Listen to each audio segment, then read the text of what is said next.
Hey everyone, welcome back. This is my review of The Fruit of Grisaia, Episode 2. All I have to say at the beginning of this review here is that the foreshadowing is real and rather hilarious. Okay? Because our main male character, Yuji, literally states in this episode to the other girls that no, that girl, Blondie who stopped by is not my girlfriend, she's my boss of my part-time job. I take out the trash and I crawl into places and clean them out. However, she only barks orders. She doesn't get her hands dirty. If you cannot tell the obvious fucking foreshadowing and that scene alone, then I just don't know what to say. It's obviously foreshadowing dark themes. It's obviously foreshadowing dark themes. Okay? Like, if you can't tell that, then I really don't know what to say to you, okay? I mean, it's obvious. It really is.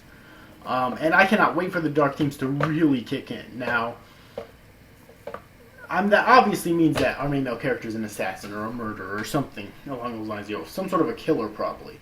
I'm guessing like an assassin, okay?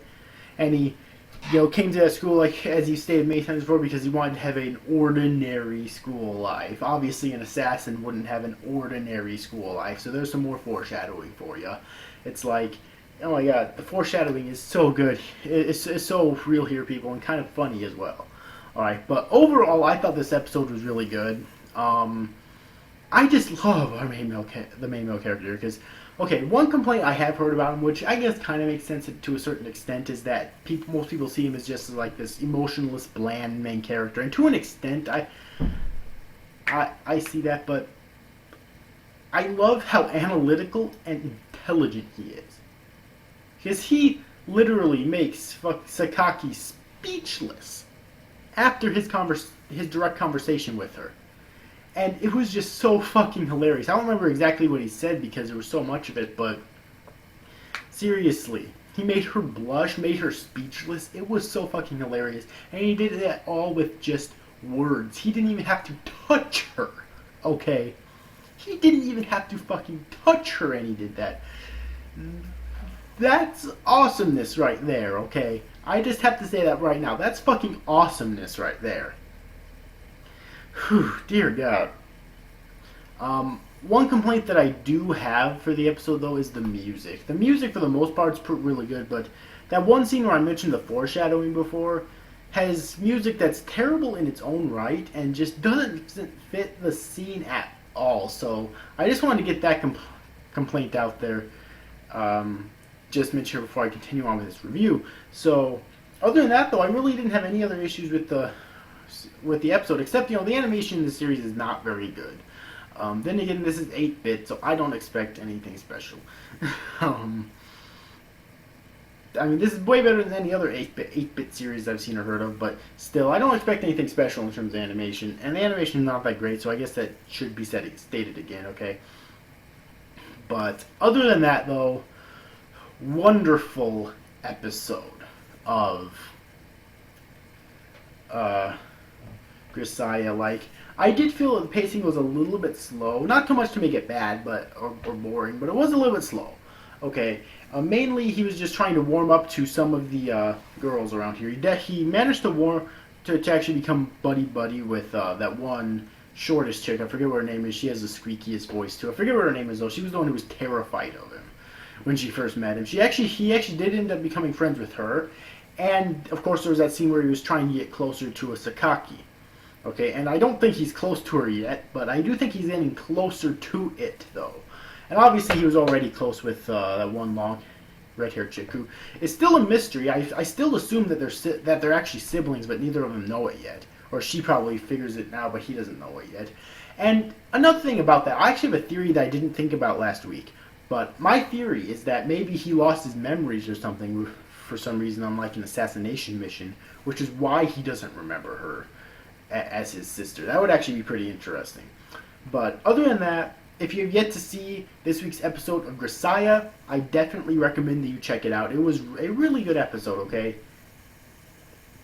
Yes, there was fan service in this episode. I guess I should get that out of the way too. Again, this is 8-bit, so what do you expect? But it's nothing major. In fact,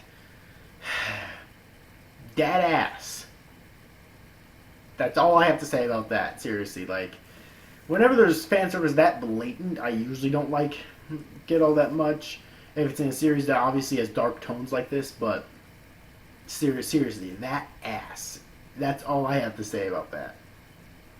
Anyways, though, before I end this review, I want to talk about the end of the episode real quick. Okay, the end of the episode actually did something pretty interesting where it showed very briefly within a few seconds when all of the other girls arrived there. Except for Sakaki, and since Sakaki seems to be so close to the teacher, I am assuming that she was there actually before anyone else, and maybe even arrived there at the same time that the teacher did, perhaps. But all the other girls got their introductions, okay?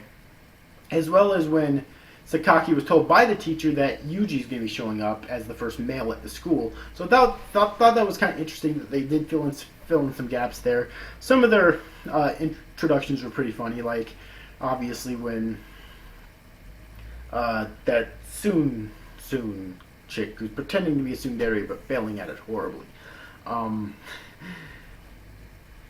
When she introduces, with her introduction, even she back then was trying way too fucking hard to be a goddamn tsundere.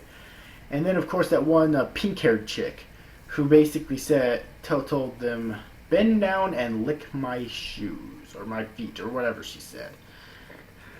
Yeah, some pretty interesting introductions, right?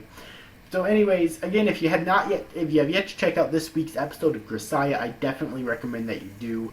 It was a really good episode, okay, with lots of dark foreshadowing. I cannot wait for next week's episode. So anyway, like, there's so much amazing anime this season, seriously. So anyways, overall, I hope you enjoyed this review, guys. Thank you guys for watching. Bye-bye.